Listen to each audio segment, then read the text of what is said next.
people do X-ray for cluster. When I show it to people doing X-ray cluster, they don't resolve stars, so they don't know what I'm talking about. Jets. Okay, so jets were emphasized before. This you can see in the poster here. This claimed to be a young star. This is a very interesting nebula that some people working here announced another very nice similarity to jets. So I'll present my view. All bipolar nebulae, planetary nebulae, symbiotic nebulae, Eta Carina, and other massive stars. There are other massive stars called SBV. Young stellar nodes, bubbles in cluster of galaxy and galaxy are shaped by jets that are launched by an accretion disk around a compact object. I don't care for this particular bit. I don't care how you take an accretion disk and form jets. I think this is a general problem for all astrophysical jets. It's not a unique problem.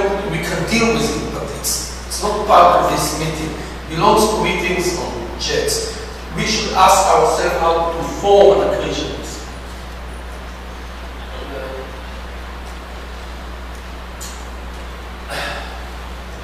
One thing to remember in galaxy formation, in cluster of galaxies, it is well known. Jets are much more efficient than radiation in influencing the ambient medium. So if we have jets, we can shape, we can accelerate gas. But with radiation, it's much more complicated. So we need to transfer energy from the accretion to the ambient medium. Planetary nebula, this is AGB wing with jets. And you can form jets by accretion if you have enough angular momentum and if accretion rate is high enough. So, well, you saw this before, but I want to make my point here. Jets can be formed before the nebular disk and hence are not collimated by the nebular disk. Nebular disk is what we see here, disk, which we said not to call it accretion disk and call it other names. My name is nebular disk because it's part of the nebula, just dense material in the equatorial plane, above it, the side of it. So the jets are formed by accretion disk around one of the stars, most likely around the companion. In the past we were talking about interacting winds. Interacting winds by themselves don't change. They change the shape, but they cannot form the bipolar or the elliptical because you need somehow to have asymmetrical mass. So interacting winds exist, like the fast wind from the central star catching up with the AGB wind. But it's not the main shaping process. Again, we need some asymmetrical masses. So this is the planetary nebula. This is A30 with the X-ray side, and this is a nova. Nova is a nuclear eruption on an accreting white dwarf. You have nuclear outburst. The white dwarf is accreting mass from a companion. So we know there is accretion disk. There is an accretion disk there, but the accretion disk is of very low mass. Mass is slowly being accreted on the equatorial plane. Eventually we have an outburst, nuclear outburst. And somehow the ejector formed this bipolar structure.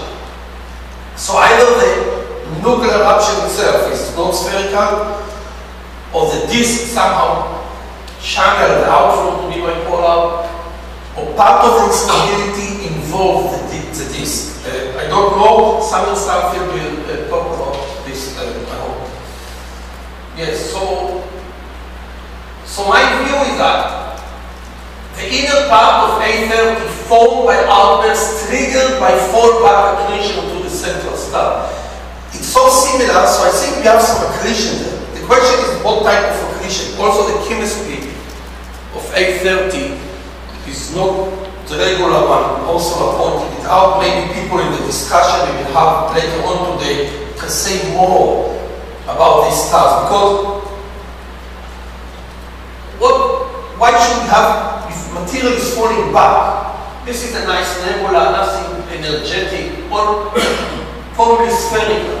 But if you had a planet here, or low-mass brown dwarf, probably wouldn't influence much the nebula in a way we can observe. But when it comes to the inner region, it might have eject material in the equatorial plane, which later fall back, and actually we have a structure of hot star to become white dwarf, accreting like a nova. So maybe this is very speculative. So this is strongly supported. I really do. Those people in the back, I can't read it. This is strongly supported by my wife and 3 kids. So it's speculative, but I think we should look into it. Because it's very interesting. I'm not sure it's a typical late helium flash. So to summarize, because this is just an opening, we have later discussion. So this is the main points I want to bring in. A collision into a compact object gives you. Compact object in our case may be a companion, but in some cases can be the central star itself. Gravitation and energy from a small amount of accreted gas. I showed you yesterday that with a small amount of accreted gas from a compact object you have lots of energy. Jets. The jets can do for you very efficient energy transfer from the accretion to the nebula and form bipolar structure.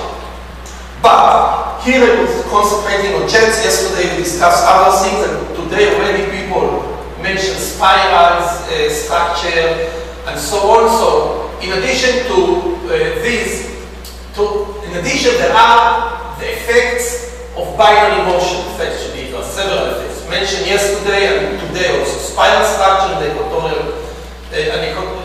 spiral structure, equatorial mass ejection, and this mistake should be equatorial mass ejection, because I put it in the, first I list them and then I change it, so this should be erased. I put it in my estimate of how many systems have it. So the most common effect of the binary, besides jet, equatorial mass ejection and departure from axis symmetry, look for it. It's so obvious that people don't mention it enough. It tells you a lot. Then the spiral structure and eruption of the central star. I think this is what I have to say. This is something else that I might say in discussion time. So now, because we have 1.5 minutes, if somebody has a comment on this, otherwise we go to the talks of this session. Any comment? Somebody would like to bring something else? Yeah, there is one. Where are the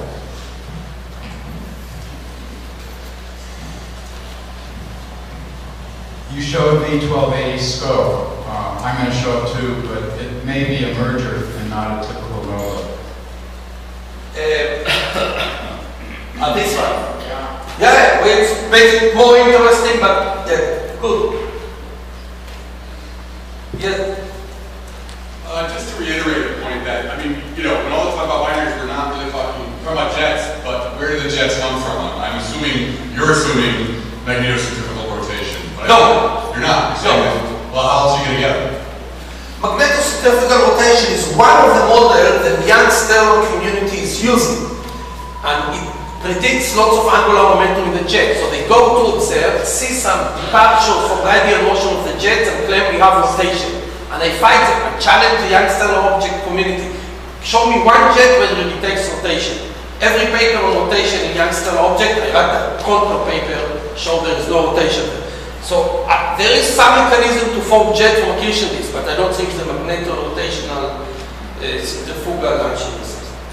Well, what would you, I mean, you know, I think it's pretty hard to actually, We talk about it enough. I think it doesn't belong. Well, I would argue that without some kind of magnetic launching, you're not going to get a jet. No, there is magnetic launching, but the sun, you know, launch wings is magnetic field, which is not. But they're not collimated jets. Well, because the sun is spherical. Had the sun been, you know, flat like it is, the wind would go here and here.